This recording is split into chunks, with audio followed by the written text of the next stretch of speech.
તો સુરતમાં આ વર્ષે માત્ર એક જ નવી સ્કૂલ શરૂ થશે। સુરતમાં 42 સ્કૂલને ફાયર સેફટી ગ્રાઉન્ડ અને બીયુ અભાવે મંજૂરી નહીં આપવામાં આવી। માત્ર બારડોલીની કિશોર સ્કૂલ ઓફ એક્સેલન્સને મંજૂરી આપવામાં આવી છે। ફાયર સેફટી, રમત મેદાન અને અન્ય ભૌતિક સુવિધાઓનો અભાવ જોવા મળ્યો।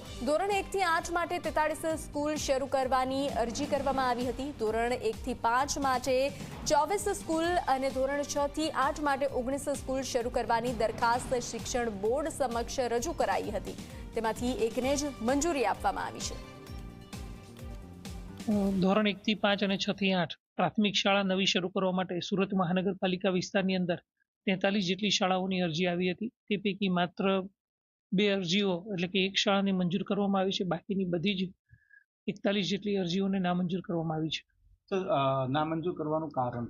આ શાળાઓની અંદર જે નિયમો મુજબની સુવિધા ન હોય તો એ શાળાને નામંજૂર કરવામાં આવી છે। બીયુપી ન હોય, ફાયર એનઓસી ન હોય, રમતગમતનું મેદાન ન હોય, એટલે સરકારના જે પ્રવર્તમાન નિયમો મુજબ જો એની પાસે સુવિધા ન હોય તો એ શાળાને નામંજૂર કરવામાં આવી છે।